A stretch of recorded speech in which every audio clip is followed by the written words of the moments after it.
to Between Two Consultants. My name's Ethan Silvers. And I'm Nicholas Kelly. And we are doing this live. We are pros. We've done this thousands and thousands of times, and we're happy that you're joining us for probably the 1500th time or so. Today on Between Two Consultants, coming to you live, by the way, we are going to be talking with our expert, Nick Kelly, on the approach to how to design to gain insights for voice of the customer. I'm very excited to do this. Nick, over to you. Yeah, Ethan, it's a fun topic. It's one that comes up a lot for both of us. And we thought, okay, well, why not do a live session, talk a little bit about our process and our approach to how we go about creating insight. More specifically, what's our philosophy in general for how we get a holistic view of the customer for our clients. So really excited to get into it. It's going to be a fun session. We're going to break it up into a few parts. So this part, we're going to be focusing on some of the early stages of how we create insight. And in some later sessions, we're going to be getting into a bit more of the detail that's going to follow up from this. So we're going to start with something that's a little bit more strategic for how we kick the process off. So that all sounds good to me. Ethan, how about yourself? I am very much looking forward to this. I've been through several of these things that you do. I've enjoyed them each and every single time. And let's start with this. So we're talking about insights for VOC, for voice of the customer. What does that mean? So voice of the customer is really that 360-degree view that marketers, customer experience folks, VPs of marketing would love to have. Tell us everything about our customer. How have we got the customer into a buying process, into the sales pipeline, and how did we convert them? So what worked, what didn't work, and how can we tailor the experience a little bit more so it can be more successful? So that's really the holy grail for many marketers out there. And you have a tried and true method for how to do this. And I'm looking forward to you sharing with us what that, like the physical tool that you use to do this, and then showing us how to use it. Absolutely. So we've done this so often, and not just for voice of the customer, but many other ways of industries and domains for doing building insight. And so we use a tool. It's basically like a board game called the Dashboard Requirements Kit. And it is a sort of a formula for how we can go about building insight. So that's what we're going to dive into. Like, we're going to just get into this right away. And Nick, before we get into it, could you just hold it up one more time? Sure. So the hold it up, the box. Just hold up the box. Sure. Let me grab it. Yeah. So there it is. Perfect. Dashboard requirements. Now a little bit higher. A little bit over. Good. A little. Perfect. All right. Let's just keep it this way the whole time, Nick. I see what you did there. I see what you did there. All right, Nick, take it away. I know you got things set up for us. So here's one we made earlier. If you've ever watched any of those cooking shows, in Ireland we had our own cooking show. I can't remember the lady's name, but she's really, really good. Dorina Allen, I think that was her name. And she'd have these things. Here's what I prepared earlier, and it would look like a fantastic cake that she put together. So we're gonna do something a little bit similar. Here you see one of the boards for the board game, for the Dashboard Requirements Kit, and it is structured the way we approach a project. We're going to focus on the areas here across the top for this episode. What we're going to care about is two personas, two groups of people we're designing for. The first is who's the stakeholder, and the second is who's going to be the end consumer of the voice of the customer insights. And we're going to work through just a couple of pieces around them. So namely, what challenges do they currently have, both the stakeholder and the end user, and what are the goals that they have. In later episodes, we're going to talk about getting into, okay, great, we've understood the goals. What are the questions that need to get answered in support of those goals? And how are we going to prioritize those questions based on several criteria that you see here? One of the big ones being, how valuable is it to us to be able to answer those questions as well as what's the reality with our data. Maybe we can only answer 5% of the questions we'd love to answer. And later on, we gets into how do you visualize all of that and put it together into a wireframe. So we're going to focus on the first part up here. So going to here's what I created earlier. A great stakeholder is a VP of marketing. That is a typical stakeholder.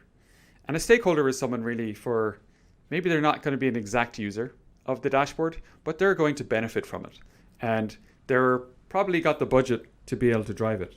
And so if we look at a challenge for a VP of marketing, maybe they're unable to attribute marketing spend to a return on investment. Okay, so let's say I've got $1 million of marketing spend as a VP of marketing here. I want to say, okay, well, when I spend that money, I get a 2x return on sales.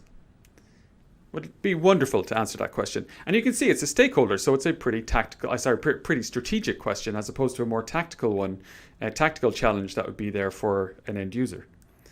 And here we want to give an example as well of a goal. Obviously, there's going to be lots of challenges. We're just showing one to indicate how the process works. And here's a goal for VP of marketing. I'd like to increase customer engagement by 5%. Who wouldn't? But we need to put a number there. We need to have a goal that we can actually hit that's realistic, but that's measurable. This is going to be important because we're going to be looking at this later on. Once a dashboard has been built, is it providing the insight we wanted, and is it driving towards that goal? So that's going to be important. Next piece is the end user. So in this case, our example, we're giving a customer experience manager. It could be many roles, but in this case, that's what we're going to be focused on. And you hear this all the time, and it is not just voice of the customer. I don't have a single view. There's customer data, but it's in multiple places. It's also a challenge. Another challenge, there is no visibility once the customer has made a purchase in this scenario. So they bought something, but they don't know what happens to the customer afterwards. So what's the journey after that? So there's some of the challenges. And then some of the goals we have here.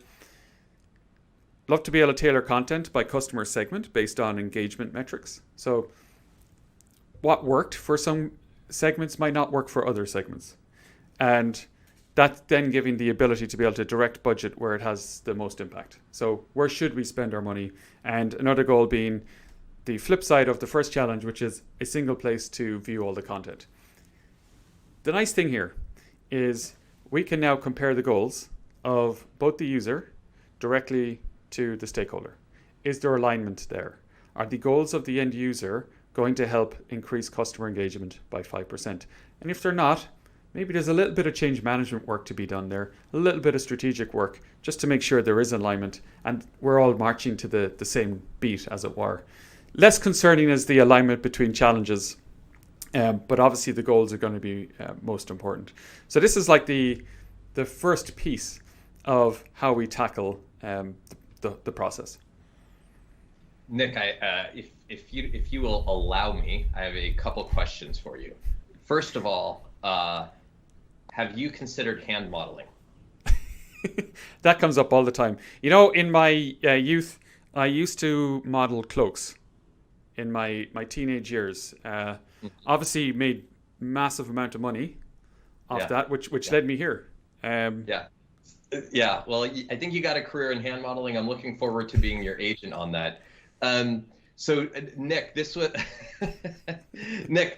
a really nice introduction to this. The other question, since we're no longer talking about hand modeling, is when you are going through this process, you're leading different organizations. As I'm trying to keep it together, and it is hard because you are nailing it, Nick. As we are going through this, as you go through this with customers, clients, organizations, and you're going through professional background, challenge, goal, is there any one of those activities as you're defining them that you find more challenging than another? Yeah, for sure. Like quite often what happens is, okay, we come in and we do this, and it's like a neutral third party, And it's kind of easier to get people's attention, like stakeholders' attention. Like, how do we get time on their calendar? What if you're like an internal person within the organization? It's really hard to get time on someone's calendar that's maybe more senior. So that's one challenge that comes up. It's easier for us to do that because we're that third party. But also then a way to accelerate that is to like have a set of questions. And so, that's one of the things that we leverage as well is, a set of interview questions you could ask a stakeholder. Like if you had 10 minutes with a stakeholder, you're going to grab a coffee or like a virtual happy hour or whatever it is these days. What are the 5 questions you would have to ask in order to be successful with this voice of the customer insight? So what are the things you need to be really targeted? So that's one challenge, but also a way that we try to address it. Yeah, and I was working on, as you have personas on the far left, I was recently working with our head of marketing, Kim Smith, on personas. And, like in general, Nick, I think you'd agree, so many things come so easily to me. It's sort of like kind of remarkable. However, defining personas was not one of those things. And Kim was so patient with me in trying to help me to understand it. Nick, do you find that like folks have a challenge as you are helping them define the persona and, for voice of the customer, who that needs to be and what it actually entails? Like, is that a challenge, or are people like, is it fairly obvious? Yeah, there's 2 main challenges. First is, what's a persona? Some people don't know, and that's entirely natural.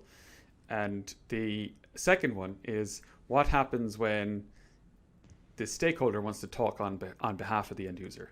Don't worry, you don't need to talk to the end users. I know what they want. I know what they should have. And look, it can be okay. It can work out. Quite often it doesn't. And the risk is we don't really hear the voice of the user, which is we're trying to hear the voice of the consumer, but we also have to listen to our own voices of what the end consumers of this insight is going to be, who they are. So there's those 2 challenges, I would say, are the main ones. And when getting to the goal, how much input? No, the other one. No. There, you nailed it. But I'm not actually going to ask a question about that goal. The question that I do have is more around process. So in getting to the goal, who from the organization or from outside the organization should be helping to provide that as you are facilitating that conversation? I think it really depends. Like it can be IT on occasion. Sometimes it's the marketing department. But maybe they don't have the data that they need, and they need to have that bridge with IT or whoever's the custodians of data to be able to do that. This process facilitates that. It expects silos. It anticipates silos. Doesn't try to solve them, but it's a bridge builder. And also it's kind of like the reasoning for having it more like a board game. It's maybe a bit more accessible, less offensive. It's kind of trying to go on the sticky notes approach where it's non-technical. They're just sticky notes. Don't worry about it. So, this is just a board game. It's right. You don't have to get too crazy about it, but there is a structure and a format to follow. And that's the nice thing with board games is there is that structure there. And so that's what this provides as well, as in a sense, it's a materialized best practice, something you can follow, step-by-step approach.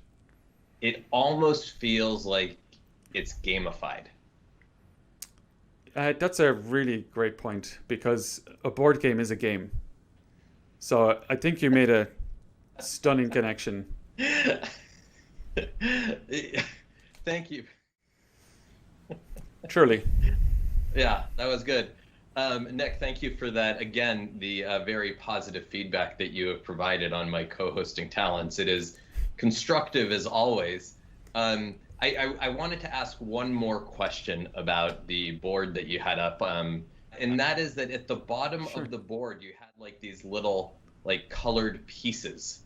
Yeah, and I was like, I can't wait to see how we're going to use that. Now, is that something that we maybe would get to in the next live YouTube segment?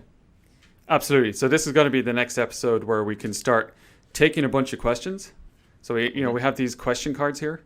We'll take a bunch of those and we'll start lining them up here. We'll start stacking them up. where we can see, okay, so here's the various questions that we have. And then we're going to take each question and score it. And we're going to use those chips to do it. So it's like to further gamify, to use that term that you coined, where we'll give them all a score. Yeah. And obviously we don't want to focus on things that don't have a lot of business value and maybe a lot of effort. And right, like, so that's what we're going to be jumping into next, is really the approach that, you know, we use and follow to quickly produce insight around not just voice of the customer, but other topics as well. Fantastic. I think as we're winding down, Nick, and now it's, yeah, I think that I speak for all of us when I say that we have really appreciated the hand modeling that you've done for us, and also the close-up of my head that we're getting. It's very exciting. I gotta say, like, my forehead is like the number one aspect that I try to portray on video. So I think we're nailing that on. You know, between my forehead and your hands, this is quite the episode we're putting together. Nick, as we're winding down here, is there anything else that we haven't talked about around professional background challenges, goals, that you wanted to bring up, or do you feel like for the time allotted we've been fairly thorough?